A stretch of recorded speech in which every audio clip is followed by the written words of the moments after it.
नमस्कार, अश्विनी अन्नपूर्णा किचनमध्ये तुम्हा सर्वांचे मी पुन्हा एकदा मनपूर्वक स्वागत करत आहे। तर आज आपण उन्हाळी वाळवण रेसिपीमध्ये मस्त अशी गव्हाची कुरडईची रेसिपी पाहणार आहोत। तर ही कुरडई पहा, काय मस्त अशी दुधासारखी पांढरी शुभ्र आणि कुरकुरीत तयार झालेली आहे आणि तळल्यानंतर ही कुरडई अगदी तिप्पट चौपट अशी फुलली जाते। 1 किलोच्या प्रमाणामध्ये आज आपण ह्या कुरडया बनवणार आहोत आणि अगदी पारंपरिक पद्धतीने ह्या कुरडया आपण तयार करणार आहोत। त्यामुळे आजचा हा व्हिडिओ शेवटपर्यंत नक्की पहा, कारण बऱ्याचशा छोट्या मोठ्या टिप्स मी तुम्हाला व्हिडिओमध्ये सांगणार आहे। चला तर मग वेळ न घालवता रेसिपीला आपल्या सुरुवात करूया। रेसिपी तुम्हाला नक्कीच आवडणार आहे, त्यामुळे रेसिपीला एक लाईक नक्की करून द्या। इथे मी 1 किलोच्या प्रमाणामध्ये ह्या कुरडया बनवणार आहे। तर 1 किलो गहू मी 3 दिवसापूर्वी छान असे भिजत ठेवलेले होते आणि दर दिवसाला याचे जे पाणी आहे ते मी चेंज करत होते। व्हिडिओ थोडासा मोठा होत असल्यामुळे काही प्रोसेस मी कट केलेले आहे। तर या ठिकाणी लोकवन गहू मी हे गव्हाच्या कुरडया बनवण्यासाठी वापरलेले आहे। तुम्ही यासाठी खपली गहू किंवा शेवरी कुठलाही जाड गहू या ठिकाणी तुम्ही वापरू शकता। जाड गव्हामध्ये भरपूर सारा चीक निघतो, यासाठी शक्यतो जाड गव्हाचाच वापर आपल्याला करायचा आहे। पातळसर गहू असेल तर त्यामध्ये चीक जास्त निघणार नाही, त्यासाठी शक्यतो होता होईल तर आपल्याला जाड गव्हाचाच वापर करायचा आहे। आता हे गहू मी छान असे 2 पाण्याने स्वच्छ धुवून घेणार आहे आणि थोडेसे निथळून घेणार आहे। तर हे गहू मी 3 दिवसासाठीच भिजत ठेवलेले होते, कारण तापमानावर सुद्धा अवलंबून असते। तर 3 दिवसामध्ये माझे गहू छान असे भिजले आहे।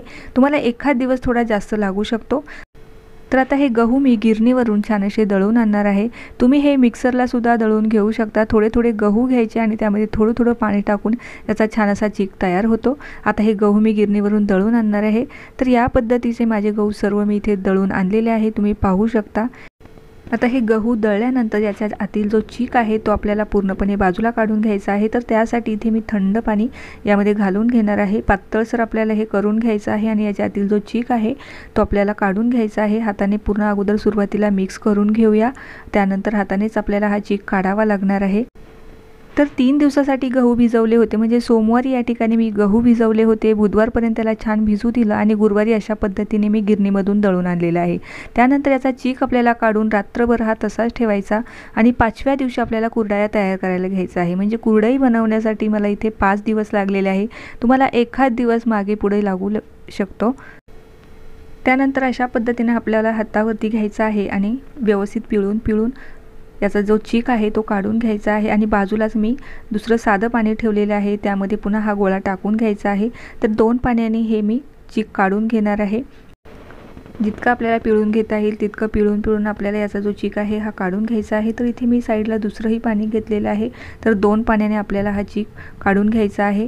जर अजून थोडंसं तुम्हाला वाटत असेल तर 3ऱ्या पाण्याने सुद्धा तुम्ही याचा चीक काढून घेऊ शकता, परंतु 2 पाण्यामध्ये भरपूर सारा चीक निघून जातो, पूर्णपणे जो कोंडा आहे हा वेगळा होतो। तर या पद्धतीमध्ये मी 2 पाण्यामध्ये हा चीक काढून घेतलेला आहे। त्यानंतर तयार केलेला जो चीक आहे तो आपल्याला गाळून घ्यायचा आहे। तर 2 वेळा आपल्याला हा गाळावा लागणार आहे। त्यासाठी एका पातेल्याला कपडा आणि वरतून चाळणीने आपल्याला हा गाळून घ्यायचा आहे। आता तयार केलेला जो चीक आहे हा अशा पद्धतीने आपल्याला गाळून घ्यायचा आहे, म्हणजे जो कोंडा आहे तो वर राहील। एकदाच आपल्याला हा टाकायचा नाही, तर थोडं थोडं करून टाकायचं आणि हाताने आपल्याला अशा पद्धतीने जो फेस आहे तो थोडासा मोडून घ्यायचा आहे, म्हणजे जे काही गव्हाचे कण शिल्लक असतील ते पूर्णपणे निघून जातील। तर आपला चीक अशा पद्धतीचा तयार झालेला आहे। त्यानंतर चीक सेट होण्यासाठी आपल्याला याला साईडला ठेवून द्यायचं आहे। जिथे आपण वारंवार हात लावणार नाही तिथे आपल्याला हा झाकण लावून साईडला ठेवून द्यायचा आहे। तर संध्याकाळ झालेली आहे, आपला जो चीक आहे हा तळाशी बसलेला आहे आणि पाणी वरती आलेलं आहे। तर आता मी हे काढून घेणार आहे आणि पुन्हा एकदा साईडला ठेवून देणार आहे। तर दुसऱ्या दिवशी सकाळी सुद्धा आपल्याला ह्या चिकावरचं जे पाणी आहे हे काढून घ्यायचं आहे। हे पहा, अशा पद्धतीचं पाणी जे आहे हे पूर्णपणे आपल्याला काढून घ्यायचं आहे। अगदी हळूहळू आपल्याला हे पाणी काढायचं आहे, जितकं पाणी निघेल तितकं पाणी आपल्याला हे काढून घ्यायचं आहे। त्यानंतर आपण आता लगेच, तर इथे तुम्ही पाहू शकता मस्त असा आपला चीक जो आहे हा तयार झालेला आहे। तो आपल्याला हाताने अशा पद्धतीने फोडून घ्यायचा आहे, मोकळा करून घ्यायचा आहे। तर अर्ध पातेलं माझं एवढा चीक इथे तयार झालेला आहे। आता जेवढा चीक आहे तेवढंच आपल्याला या ठिकाणी पाणी घ्यायचं आहे। तर आता लगेचच आपण चीक बनवायला घेऊया। तर त्यासाठी गॅसवर मी एक जाड पातेलं घेतलेलं आहे, त्यामध्ये मोजून बरोबर 2 ग्लास पाणी या ठिकाणी मी वापरत आहे। तर माझा चीक एवढ्या प्रमाणात आहे त्यामुळे मी तेवढंच पाणी या ठिकाणी वापरणार आहे। आता लगेचच आपल्याला यामध्ये मीठ टाकायचं आहे आणि ह्या पाण्याला आपल्याला छान अशी कडकडीत उकळी आणायची आहे। उकळी आल्याच्या नंतर आपण यामध्ये चीक घालणार आहोत। कुरडई बनवणे हे एकाचं काम नव्हे तर आपल्याला मदतीला सुद्धा कोणीतरी लागणार आहे, त्यामुळे चीक बनवत असताना आपल्याला मदतीसाठी कोणीतरी नक्की घ्या। आता या ठिकाणी झाकण ठेवून घेऊया आणि छान अशी उकळी काढून घेऊया। तर इथे पाण्याला मस्त अशी उकळी आलेली आहे, तुम्ही पाहू शकता। आता यामध्ये आपल्याला चीक घालायचा आहे, तर थोडा थोडा करून आपल्याला यामध्ये चीक घालायचा आहे, पूर्णपणे मोकळा करून घ्यायचा। तर इथे मी लाकडी अशा पद्धतीची रवी घेतलेली आहे, जे तुमच्याकडे हलवण्यासाठी जे काही असेल ते तुम्ही इथे घेऊ शकता। तर थोडा थोडा चीक घालायचा, गॅस आपल्याला मंद ठेवायचा आणि त्यानंतर हा चीक आपल्याला सतत अशा पद्धतीने हलवायचा आहे।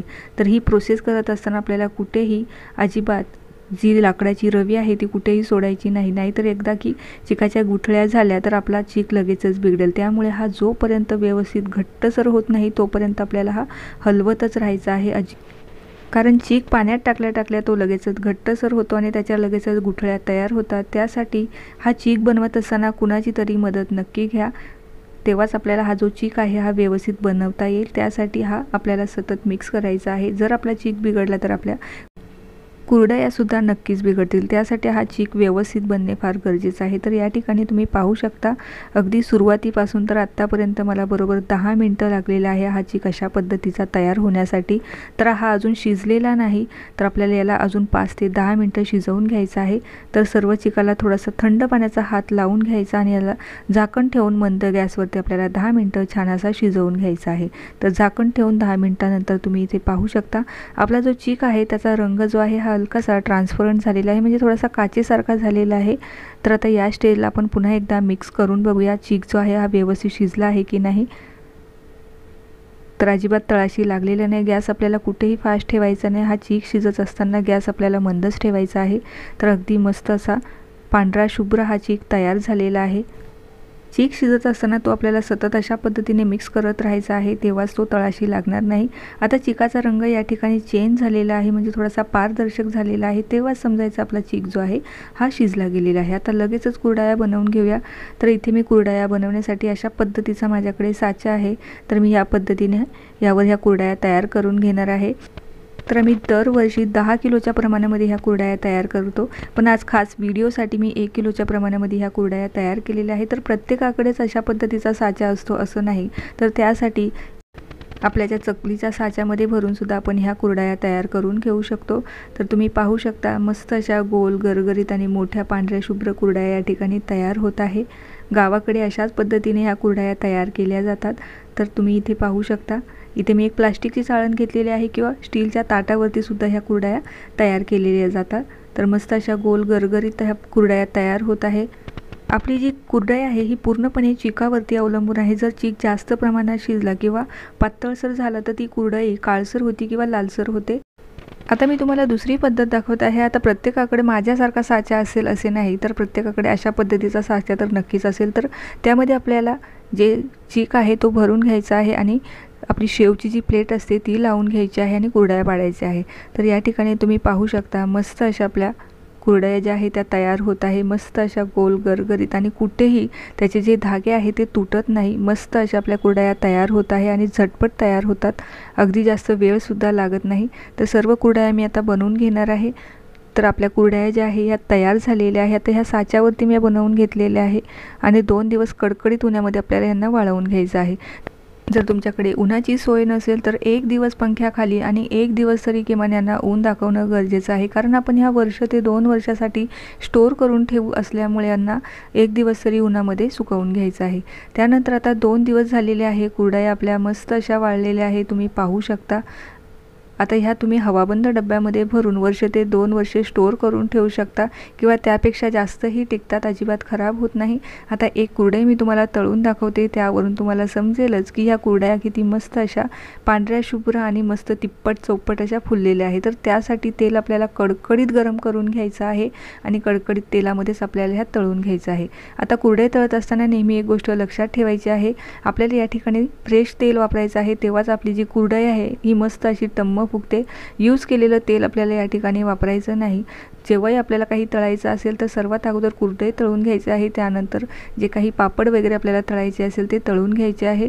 तर कुरडई तळत असताना ही गोष्ट लक्षात ठेवायची आहे की फ्रेश तेलाचाच वापर करायचा. तेव्हाच आपली जी कुरडई आहे ही मस्त अशी टम्म फुगते आणि दुप्पट तिप्पट चौपटसुद्धा फुलते. तुम्ही इथे पाहू शकता काय मस्त अशी पांढरी शुभ्र आणि कुरकुरीत आपली ही कुरडई इथे तयार झालेली आहे. तर या ठिकाणी काही कुरडया मी तळून घेतलेल्या आहे.